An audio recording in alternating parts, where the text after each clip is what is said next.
मुझे अर्नब जी भरी हुई कुर्सियां देख के बड़ा अच्छा लगता है। ये भरी कुर्सियां देख के मुझे वही खुशी होती है जो मेडल से भरा हुआ अपना सीना देख के एक फौजी को, एक जवान को होती है, या फसलों से भरा हुआ अपना खेत देख के एक किसान को होती है। मेरे जीते हुए मेडल भी आप हैं, मेरी बोई हुई फसल भी आप हैं। मैं चाहता हूं एक बार अपने अभिनंदन में, अपने स्वागत में आप तालियां बजा लें। ये जब अभी ऑडियो विजुअल चल रहा था और जब राम बातें कर रहे थे तो आपके मन में क्या चल रहा था मुझे नहीं पता, लेकिन मेरे मन में एक शब्द बार बार करवट ले रहा था। थैंक यू, आभार, कृतज्ञता। आपको थैंक यू, आपको आभार। उत्तर प्रदेश के एक छोटे से गांव में पैदा हुआ लड़का गौरीगंज, जिसकी मां प्राइमरी स्कूल में टीचर हुआ करती थी और पिता मुश्किल से 2 बीघे जमीन के किसान। उसे आपके प्यार ने, आपके स्नेह ने, आपके बड़प्पन ने कहीं पहुंचा दिया। सब आपको समर्पित, सब आपको नजर, सब आपकी।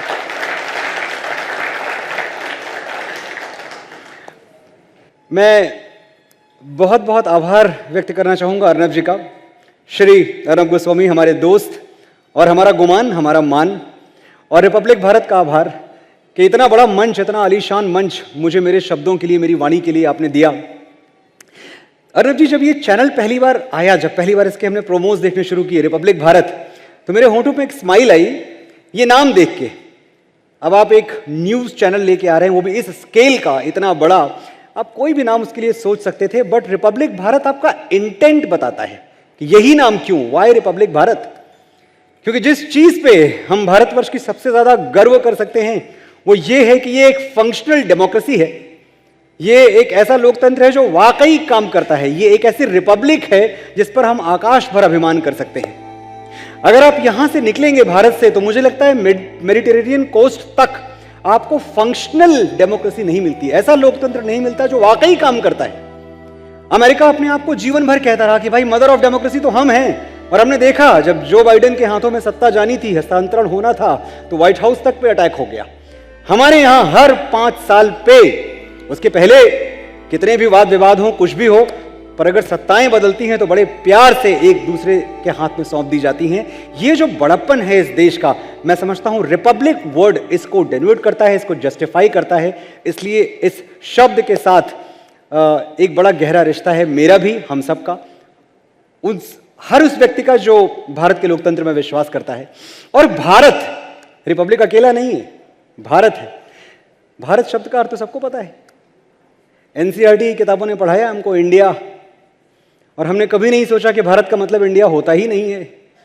हम लॉर्ड माउंटबेटन के इंडिया में नहीं, मोहनदास के भारत में रहते हैं। दोनों में बड़ा फर्क है। और सबसे बड़ा फर्क यह है कि भारत कोई नाउन नहीं है, कोई संज्ञा नहीं है, यह एक फिलॉसफी है, एक दर्शन है। अगर आप स्टडी करेंगे तो आप ये पाएंगे कि भारत शब्द बनता कैसे है। संस्कृत यहां बहुत लोगों को आती होगी, मैंने थोड़ी बहुत पढ़ी है। संस्कृत में एक धातु होती है, भा धातु। तो ये भा धातु जहां भी आती है, ये प्रकाश के अर्थों में आती है। जहां भी भा लग गया उसका रिश्ता लाइट से होता है। आभा, आभा मतलब उजाला। प्रभात भा है, सवेरा। भास्कर और भानु, सूरज, यहां भी भा है, यहां भी रिश्ता उजाले से है। और रत, रत का मतलब हुआ कमिटेड, जुटा हुआ, लगा हुआ, संलग्न। शिक्षा में रथ, तपस्या में रथ, साधना में रथ। तो जो युग युगांतर से प्रकाश की खोज में रत है, वही मेरा और आपका भारत है।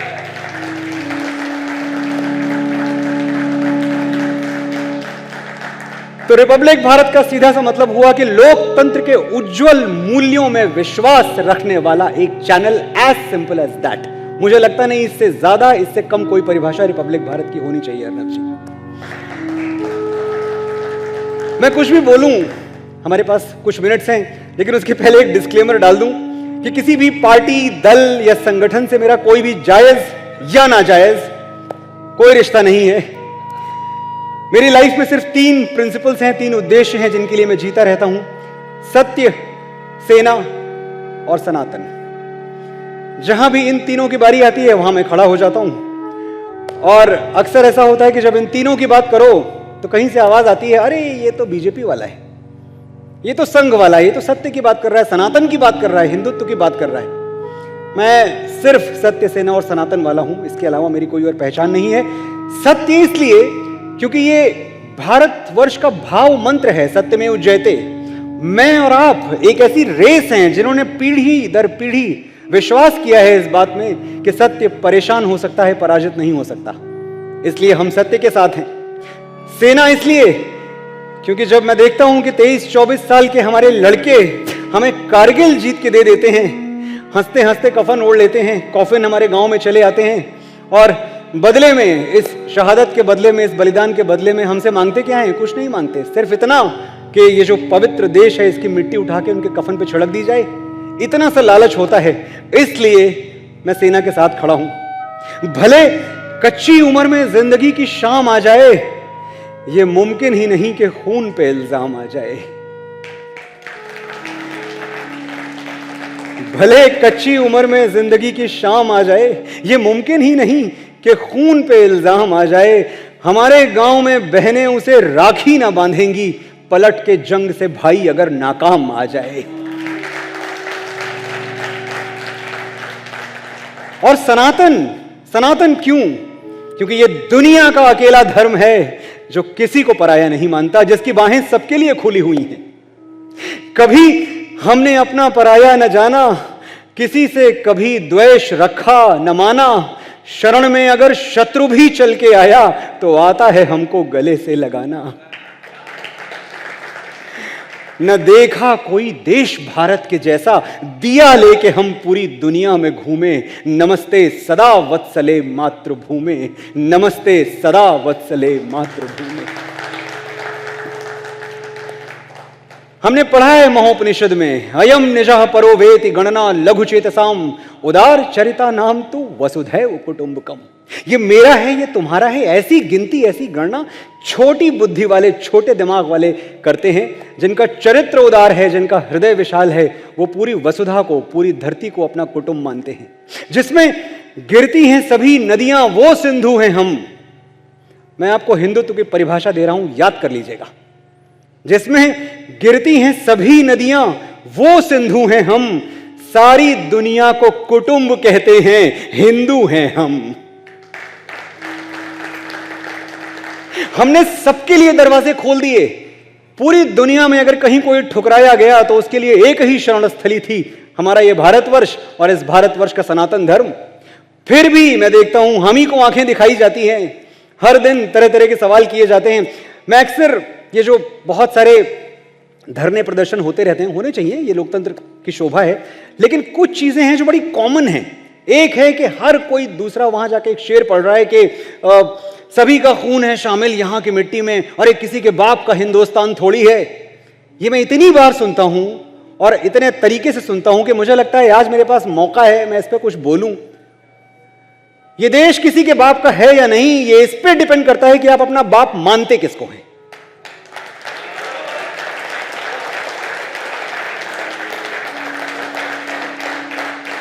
जहां तक सवाल मेरा है और जहां तक सवाल हमारा है, और मैं विश्वास करता हूं कि यहां बैठे हुए मेरे सभी भाइयों बहनों का है, तो एक बात जान लीजिए, नसों में सूर्यवंशी स्वाभिमान था और है। नसों में सूर्यवंशी स्वाभिमान था और है।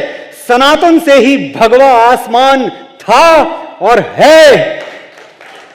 शिवाजी और नानक को पिता कहते हैं हम अपना, हमारे बाप का हिंदुस्तान था।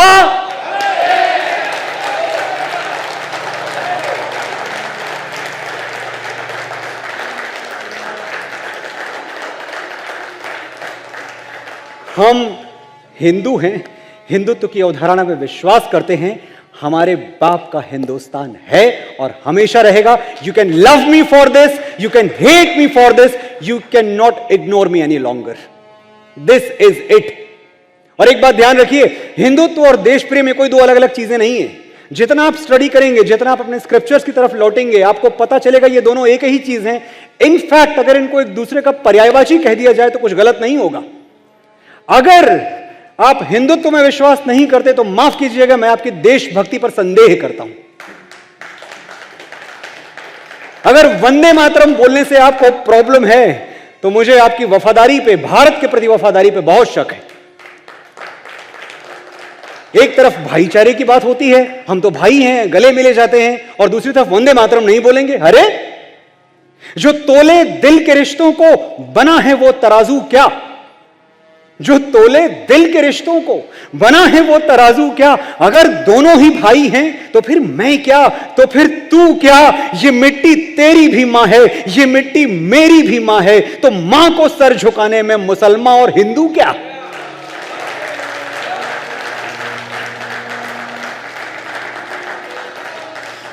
महर्षि अरविंद, ये बात आपको सुननी चाहिए क्योंकि अक्सर हमें बताई नहीं जाती है।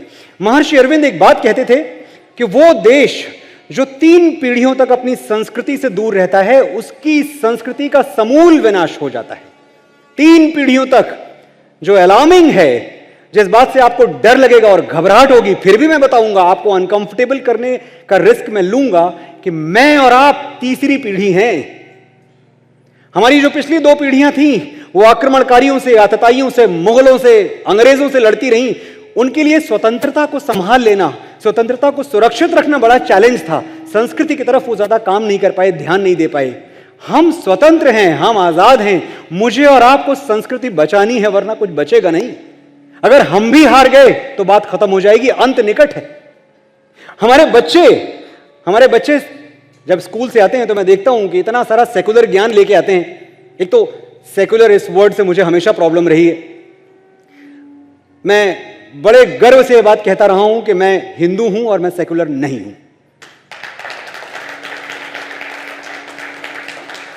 अब अगर कहीं कोई कानूनी धारा है जिससे यह लगता है कि यह बात जो मैं कह रहा हूं यह गलत है, ये मुझे पेनलाइज किया जाना चाहिए, मुझे कहीं किसी जेल या सलाखों के पीछे फेंक देना चाहिए, तो ये देश देख ले, संविधान देख ले, लेकिन मैं अपने आप को सेकुलर नहीं मानता हूं और जीवन भर नहीं मानूंगा।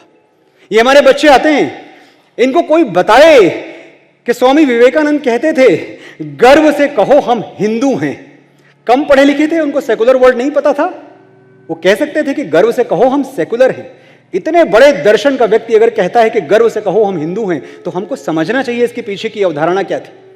बच्चे आते हैं, कहते हैं अरे dad you know what, all books are equal, all religions are equal, सब बराबर है। All books are not equal, get that straight in your head.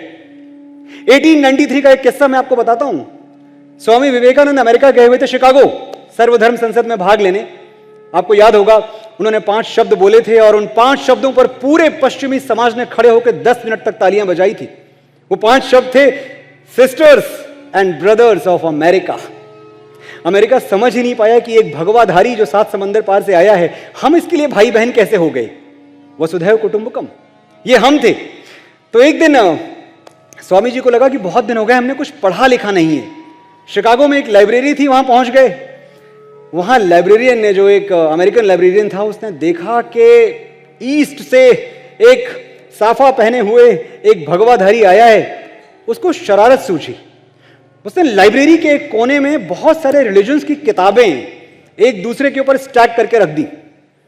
शरारत यह थी कि सबसे नीचे श्रीमद् भगवद गीता रखी और सबसे ऊपर बाइबल रखी।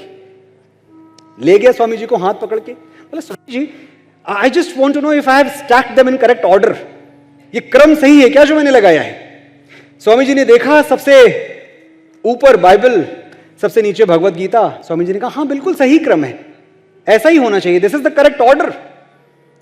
लाइब्रेरियन ने कहा I think you didn't notice I have kept Bible at the top and Bhagavad Gita at the bottom. Swami ji ने कहा एग्जैक्टली ऐसा ही होना चाहिए, क्योंकि श्रीमद् भगवद गीता संसार की हर किताब के लिए आधारशिला है, नींव का पत्थर है।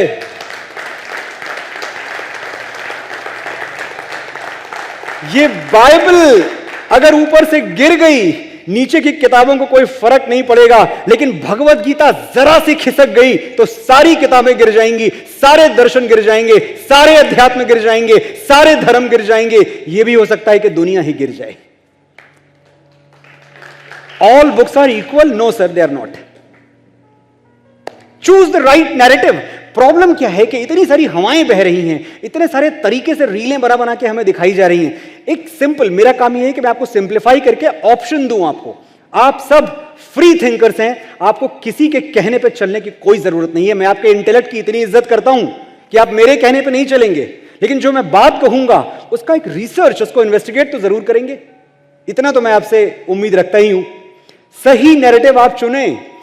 इस देश में दो तरह के नैरेटिव पिछले कई सालों से रहे हैं, दो तरह की परंपराएं रही हैं। एक सूर्यवंशी परंपरा रही है और एक बाबरी परंपरा रही है। दोनों परंपराओं का अगर मैं फर्क आपको बताऊं तो महाराज दशरथ को 4 बेटे थे, हम सबको पता है, श्री राम, लक्ष्मण, भरत और शत्रुघ्न। एक बेटे को पिता ने वनवास दे दिया, वो पिता की बात रखने के लिए वनवासी हो गए। दूसरा, भैया के साथ रहूंगा मैं तो भैया से दूर रह ही नहीं सकता, वो भैया के पीछे पीछे जंगल में रहने चला गया, महलों की सुख सुविधाएं छोड़ के।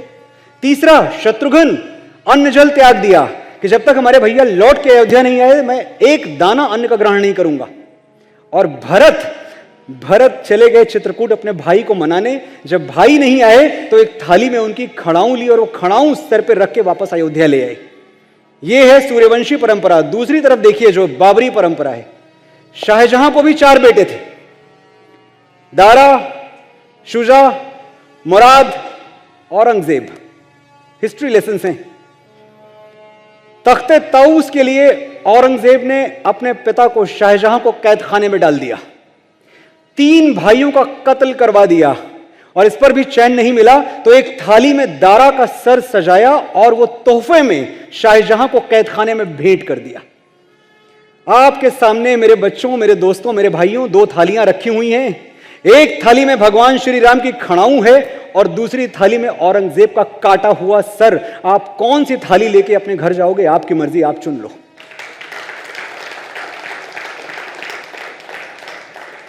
ये जो एक आइडियोलॉजिकल सबवर्जन हुआ है, बड़ा एक टेक्निकल टर्म है लेकिन आप जान लें, न्यूज चैनल पे तो आप बोल ही सकते हैं। आइडियोलॉजिकल सबवर्जन एक षड्यंत्र रहा है जहां के हमें यह समझाने की कोशिश की गई है कि जो भी तुम्हारा है वो खराब है और जो इन आक्रमणकारियों का है वो अच्छा है। मोहम्मद बिन कासिम से लेकर लॉर्ड माउंटबेटन तक यही चलता रहा। अरे तुम्हारे पास, तुम्हारा पहनावा खराब, तुम्हारा खाना खराब, तुम्हारे कपड़े खराब, तुम्हारा संस्कार खराब, ये जो हम पहनते हैं, ये जो हम बनाते हैं, यही सब अच्छा है। और क्या क्या बताया गया कि अरे भैया अगर मुगल ना होते तो हमारे देश में म्यूजिक नहीं होता, संगीत नहीं होता, आर्किटेक्चर नहीं। आर्किटेक्चर कमाल की बात है। इनके आने से पहले, जब ये कुछ 100 साल पहले आए, हमारे राजा महाराजा विक्रमादित्य, समुद्रगुप्त, प्रभु श्री राम, द्वारकाधीश भगवान श्री कृष्ण, ये झोपड़े में रहते थे, ये पत्ते लपेट के नाचते थे। आर्किटेक्चर इन मूर्खों ने हमें दिया। ये समरकंद और फरगाना में टॉयलेट नहीं बनवा पाए, भारत में ताजमहल बनवाने आए थे।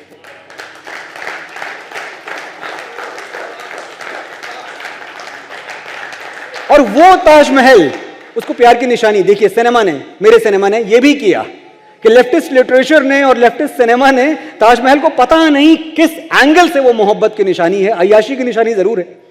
जब ताजमहल बन रहा था तो आपको अगर स्टडी करेंगे तो पता चलेगा कि तकरीबन उस जमाने में 32 लाख लोग भूख से मर रहे थे, बहुत बड़ा अकाल पड़ा हुआ था। और उस दौर के 9 करोड़ रुपए शाहजहां ने खर्च कर दिए थे एक मकबरा बनवाने पे, जिससे पूरे देश की भूख मिट सकती थी। पढ़िए, स्टडी कीजिए जो हमको नहीं पढ़ाया गया है। और मोहब्बत की निशानी, 7 बीवियों में से एक बीवी थी वो मुमताज महल, 7 में से एक। ऐसी मोहब्बत है जो 14वें बच्चे को जन्म देते हुए प्रसव पीड़ा से बेचारी मर गई, उसको बच्चे पैदा करने की फैक्ट्री बना दिया था। ये ऐसी मोहब्बत थी, इतनी गहरी मोहब्बत। अगर प्यार की निशानी ही चाहिए ना, क्योंकि बच्चों को चाहिए, तो आप प्रेम करेंगे, आपकी उम्र है, तो प्रेम की निशानियां मैं आपको बताता हूं। प्यार की निशानी है वो पुल, वो समुद्र सेतु जो हमारे प्रभु श्री राम ने अपनी प्राण प्रिया पत्नी सीता को रावण की गिरफ्त से बचाने के लिए समुद्र के सीने पे बांध दिया था। वो है प्यार की निशानी। प्यार की निशानी ढूंढनी है आपको। प्यार की निशानी है चित्तौड़गढ़, जहां हमारी मां पद्मिनी राजा रतन सिंह के प्यार में जलती हुई चिता में उतर गई, लेकिन अलाउद्दीन खिलजी को अपने आंचल का एक तार तक नहीं छूने दिया। और अगर आपको लग रहा हो बड़ी पुरानी बातें हैं, तो मैं आपसे नई बात करता हूं। प्यार की निशानी है वो सड़क जो बिहार में दशरथ मांझी ने एक पहाड़ काट के बना दिया। अपनी पत्नी फगुनिया के प्रेम में, फगुनिया के प्रेम में छेनी हथौड़ी लेके दशरथ मांझी ने पहाड़ काट दिया, सड़क बना दी।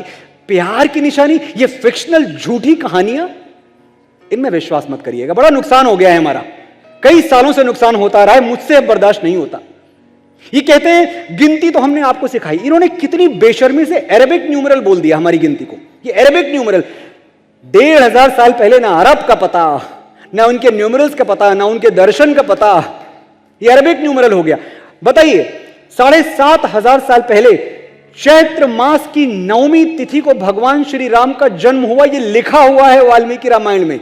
गिनतियां देख लीजिए आप, चैत्र मास की 9वीं तिथि, भादों की अष्टमी, अष्टमी अगेन भगवान श्री कृष्ण जन्मे, गिनती हमको नहीं आती थी। 5000 साल पहले 18 अक्षौहिणी सेनाओं की गिनती हमने कर ली थी कि 18 अक्षौहिणी सेनाएं क्या होती हैं जब लड़ती हैं, और हमको गिनती नहीं आती थी, इन्होंने हमको गिनती सिखाई। जब 0 दिया मेरे भारत ने, दुनिया को तब गिनती आई। जब 0 दिया मेरे भारत ने, दुनिया को तब गिनती आई। तारों की भाषा भारत ने दुनिया को पहले सिखलाई। देता न दशमलव भारत तो यूं चांद पे जाना मुश्किल था, धरती और चांद की दूरी का अंदाजा लगाना मुश्किल था। सभ्यता जहां पहले जन्मी है जहां पे कला, अपना भारत वो भारत है जिसके पीछे संसार चला। ये हमें बताते हैं कि आपके यहां तो महिलाओं की स्थिति मैम बड़ी खराब रही है, महिलाओं की स्थिति हमारे यहां खराब रही, खासतौर से अंग्रेज। इतनी बार सुनता हूं मैं आज भी देश के बाहर जाता हूं और ये पता नहीं किस दिन का ढिंढोरा पीटते रहते हैं। जब अंग्रेज खासतौर से ये बात कहते हैं तो मुझे लगता है मैं इनसे पूछूं कि लॉर्ड्स का जो आपका क्रिकेट का मक्का जिसको आप कहते हैं, क्रिकेट स्टेडियम, अभी 1998 तक उसकी मेंबरशिप महिलाओं को नहीं देते थे। ये 1998 तक ये इस लायक नहीं समझते थे महिलाओं को कि लॉर्ड्स की मेंबरशिप दें। तकरीबन 150 साल पहले का किस्सा सुनाऊं। मेरी बड़ी फेवरेट कवियत्री हैं एमिली डिकिंसन, आपने नाम सुना होगा, आपने पढ़ा होगा। एमिली कहती थी poetry is nothing but a dictation by God. Emily Dickinson को अपनी किताब नहीं छपवाने दी गई क्योंकि उनके पिता को, जो एक सेनेटर हुआ करते थे, ये लगा कि अगर दुनिया को ये पता चल गया कि मेरी बेटी कविताएं लिखती है, समाज में नाक, ये अमेरिका की बात कर रहा हूं मैं, दुनिया में नाक कट जाएगी, मैं कहां मुंह दिखाऊंगा कि मेरी बेटी कविताएं लिखती है। हमारे यहां जाइए, 10,000 साल पहले जो वेद अवतरित हुए हैं, जिनको हम अपौरुषेय कहते हैं, उसमें आपको गार्गी, अपाला, लोपा, मुद्रा जैसी ऋषि कन्याओं और ऋषि पत्नियों की सूक्तियां मिलेंगी। सभ्यता में हम इतना आगे रहे। म्यूजिक दिया है इन्होंने। हमारे बड़े भाई हैं, दोस्त हैं सोनू निगम जी, वो कहते हैं यार ये फूफी संगीत क्या होता है मनोज, फूफी संगीत, जिसको कब्रों का संगीत आप कहते हैं या सूफी संगीत है, जो भी कहते हैं। इसके पहले हमारे पास म्यूजिक नहीं था। मां सरस्वती के देश में, जहां हमने अपनी मां की कल्पना भी कैसे की कि वीणा लेके बैठी हुई हैं, हमारे पास म्यूजिक नहीं था। तुम अगर अल्लाहू अल्लाहू ना कर देते 4 लोग आके तो हम म्यूजिक नहीं जानते थे। संगीत का पहला शास्त्र, और मैं चैलेंज करता हूं कि मुझे इसके पहले का कोई लाके कहीं से बता दे, सामवेद संगीत का पहला शास्त्र हमारे यहां अवतरित हुआ है। हमको म्यूजिक नहीं पता था। साइंस, 7,500 साल पहले पुष्पक विमान में हमारे भगवान उड़ रहे थे, साइंस इन्होंने हमको दिया। और अगर आपको लग रहा हो कि यहां बड़ी पुरानी बात हो गई, तो आप ये सोचें कि 1903 में शायद आविष्कार हुआ है या खोज हुई है इसकी, प्लेन की, और 16वीं शताब्दी में बाबा तुलसीदास विमान वर्ड यूज करते हैं रामचरितमानस में, चलत विमान कोलाहल होई, जय श्री राम कहें सब कोई। हम तब भी जानते थे विमान क्या है। एक और झूठ जिसने मेरे कानों के पर्दे फाड़े हुए हैं पिछले कई सालों से, कि अरे हम तो पार्टीशन के बाद यहां इसलिए रुक गए क्योंकि हमको इस देश की मिट्टी से मोहब्बत थी, वरना हमारे पास तो ऑप्शन था, हम पाकिस्तान चले गए होते, हमने हिंदुस्तान चुना। झूठ है, ये बात झूठ है।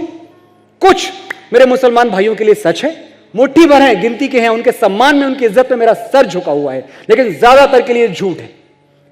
ये वो देश है जहां अशफाक उल्लाह खान भी हुए हैं, अब्दुल हमीद भी हुए हैं, एपीजे अब्दुल कलाम भी हुए हैं, उन सब के लिए सच है, लेकिन कितने हैं? ये मुट्ठी भर, ज्यादातर के लिए झूठ है।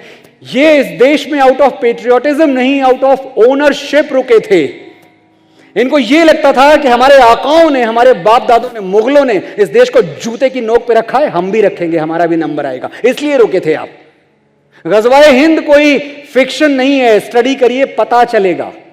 मेरे बोलने से मत जाइएगा, जाइए पढ़िए, चैट जीपीटी कर लीजिए, गजवाए हिंद है क्या, प्लान क्या है। 2047 तक भारत को इस्लामिक स्टेट बनाना है, तैयारी है। मेरा छोटा सा काम है कि मैं आपको आके जगाऊं, और मैं ये बिल्कुल नहीं कह रहा हूं कि आप किसी के खिलाफ हो जाएं, मैं खाली ये कह रहा हूं कि पहलगाम दोबारा नहीं होना चाहिए मेरे देश में, मुझसे बर्दाश्त नहीं होगा। अगर फिर किसी ने कहा कि कलमा पढ़ो नहीं तो गोली मार देंगे, मुझसे बर्दाश्त नहीं होगा। अभी बाहर मुझे कुछ लोग मिले, उनका पुत्र पहलगाम अटैक में मारा गया था। दिल फट जाता है ये कहानियां सुन के। अपने बच्चों को सुरक्षित रखने के लिए, सेफ रखने के लिए, अगर मुझे तमाचा मार के भी जगाना पड़े ना उसे नींद से, तो मैं जगाऊंगा। मैं आपको अच्छा लगूं बुरा लगूं मुझे कोई फर्क नहीं पड़ता, मुझे आपसे कोई नंबर नहीं चाहिए। मीठी मीठी अच्छी बातें, बहुत अच्छी बातें सुन ली हमने। 47 का एक किस्सा मैं आपको बताऊं, जब इंटरिम गवर्नमेंट बन रही थी भारत की, तो उस वक्त मुस्लिम लीग और मोहम्मद अली जिन्ना ने होम मिनिस्ट्री मांगी थी कि आप हमको होम मिनिस्ट्री दे दो। सरदार पटेल ने एक बात कही थी, वो बात पता नहीं इतिहास के पन्नों में कहां दब गई। मैं आपको वो बात याद दिलाता हूं। पटेल ने कहा था, जिन्ना साहब माफ कीजिएगा लेकिन चोर के हाथ में घर की चाबी नहीं दी जाती।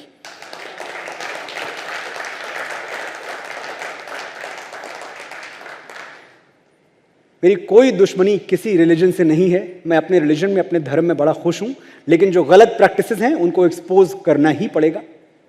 और देखिए, दोस्ती तो मैं भी चाहता हूं, ऐसा है नहीं कि मुझे दोस्ती नहीं चाहिए, लेकिन दोस्ती के लिए तौर तरीके बदलने होंगे। वरना गाय को रोटी खिलाने वालों में और गाय को रोटी के साथ खाने वालों में दोस्ती कैसे हो पाएगी भाई। वेस्ट बंगाल में आप बाबरी मस्जिद बनाते हैं, बाबरी मस्जिद, कोई और मस्जिद बनाइए, उसमें 2 ईंटें मैं भी रखूंगा, हम भी अपने हिस्से का कंट्रीब्यूट करेंगे। किसी भी तरह की मस्जिद आप बनाइए, बाबरी मस्जिद, वो आतताई, वो आतंकी, वो हिंदुओं का हत्यारा, उसके नाम पे आप मस्जिद बनाते हो और फिर हमसे उम्मीद करते हो कि दोस्ती रहेगी। आप औरंगजेब को जिंदा पीर कहते हो, उसकी कब्र पे आंसू बहाते हो, उसकी कब्र पे फातिहा पढ़ते हो, कैसे दोस्ती होगी और कब बदलोगे आप। तो होना क्या चाहिए, तरीका क्या है, मेरे और आपके हाथ में क्या है।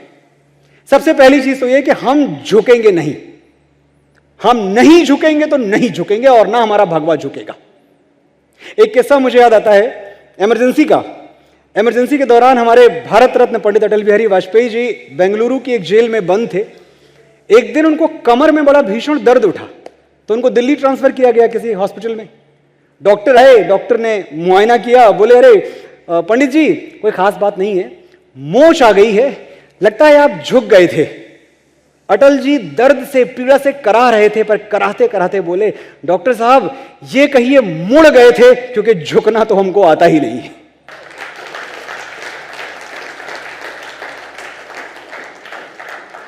हम झुकेंगे नहीं, और हमारी एकता, हमारी यूनिटी, सबसे अगर बड़ा हथियार हमारे पास कोई है तो वो हमारी एकता है। हमें बांटने वाले, हमें काटने वाले औजार कट जाएं, लेकिन हमारी एकता के बदन पे खरोंच तक नहीं आना चाहिए। ये मेरी और आपकी जिम्मेदारी है।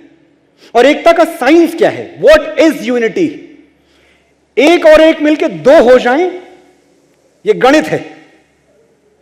1 और 1 मिलकर 11 हो जाएं, ये संगठन है। 1 और 1 मिलकर 1 ही रह जाएं, ये प्रेम है। 1 और 1 मिलकर 0 हो जाएं, ये अध्यात्म है। 1 को 1 से मिलने ना दिया जाए, ये कूटनीति है। 1 को 1 के विरुद्ध खड़ा कर दिया जाए, ये राजनीति है। और 1 हैं तो सेफ हैं, ये राष्ट्रनीति है।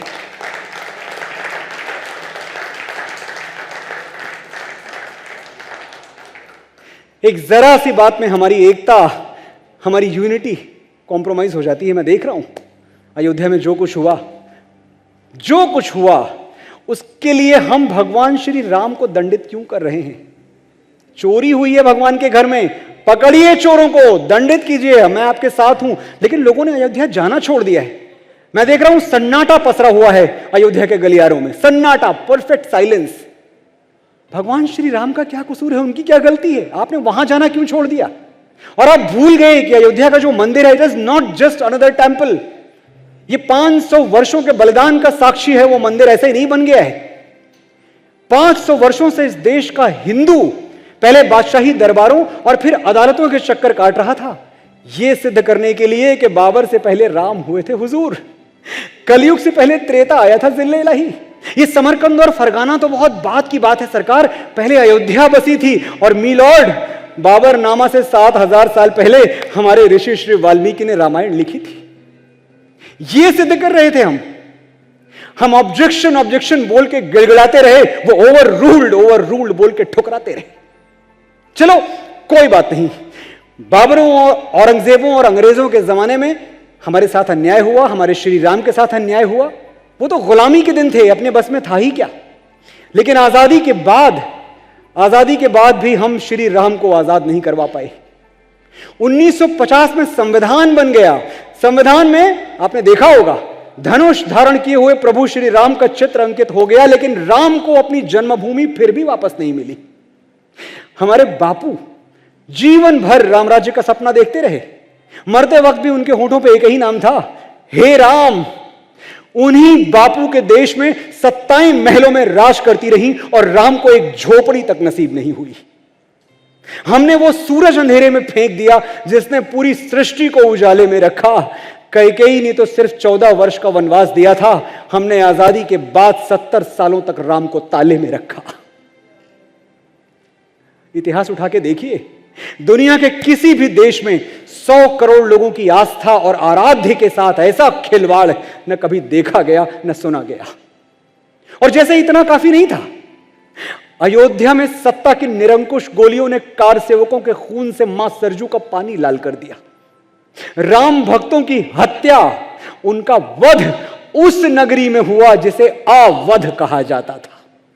सब भूल जाएंगे हम, नहीं जाएंगे हम मंदिर, कार सेवकों को भूल जाएंगे, कोठारी बंधुओं को भूल जाएंगे, मरते मरते जय श्री राम गा रहे थे, पन्ने पलटिए इतिहास के। अब लौट के ना जाएंगे, रास्ता देखेगी माई, हम भी थे किसी के बेटे, हम भी थे किसी के भाई। मंदिर के शिखर पे साथी जिस दिन भगवा लहराना, तुम भूल न जाना हमको, तुम हमको भूल न जाना। मरते मरते मतवारे जय जय श्री राम पुकारे, हम जिए राम की खातिर और मरे राम के द्वारे।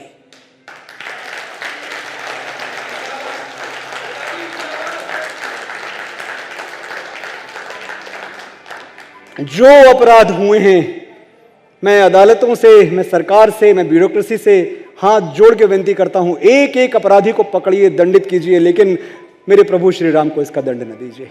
कृष्णा राधा से रणभूमि तक तकरीबन 2 साल दिन रात की मेहनत के बाद हम ये प्ले बना पाए हैं। पहले तो मैं बड़ा आभारी हूं श्रीमती नीलम मुंतशिर, पुनीत जे पाठक और श्री विक्रम मेहरा का, सारेगामा का, जिन्होंने ये प्ले मेरे साथ बनाया। हम आपके शहर में आ रहे हैं दिल्ली में 5 सितंबर को, टीचर्स डे के दिन। तो मैं बस आपसे इतनी विनती करता हूं कि दुनिया का जो सबसे बड़ा टीचर है उससे सीखने के लिए आप पधारें।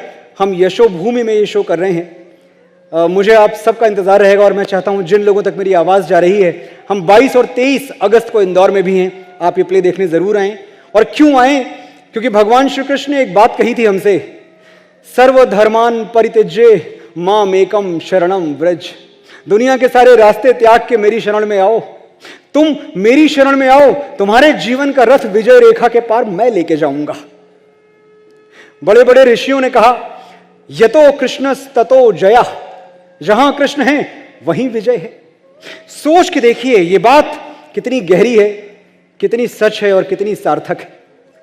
जब कृष्ण साथ थे तो पांडव महाभारत जैसा महायुद्ध भी जीत गए, और कृष्ण साथ नहीं थे तो जुए जैसा मामूली खेल भी हार गए। जब कृष्ण साथ थे तो अर्जुन के गांडियों को देवताओं ने भी सर झुकाए, और कृष्ण साथ नहीं थे तो वही अर्जुन, वही गांडियों, पर वो 4 जंगली डाकुओं से जीत नहीं पाए। जीवन की सबसे बड़ी भूल उसने कर दी जिसने कृष्ण के होते हुए कुछ और चुन लिया। सोचिए, दुर्योधन और अर्जुन दोनों के सामने विकल्प थे। एक तरफ विशाल हथियारबंद नारायणी सेना और दूसरी तरफ अकेले निहत्थे कृष्ण, जो चाहो चुन लो। दुर्योधन ने सेना चुनी, अर्जुन ने कृष्ण। कौन जीता कौन हारा आप जानते हैं। थोड़ा ठहर के सोचेंगे तो पाएंगे कि हमारी हर जीत और हर हार के बीच एक ही अंतर है, सिर्फ एक अंतर, मात्र एक अंतर, केवल एक अंतर, केशव। जिसने केशव को चुन लिया उसने कभी पराजय का मुंह नहीं देखा। जिसने केशव को चुन लिया वो आंधियों में भी अखंड दीप की तरह जलता रहा। हैं माटी के दिए हम तो हवा से कैसे टकराते, हैं माटी के दिए हम तो हवा से कैसे टकराते, तेरे हाथों ने घेरा है नहीं तो कब के बुझ जाते। हमें अब धूप का डर, ना किसी बरसात की चिंता, हमारे साथ जब श्रीनाथ तो किस बात की चिंता।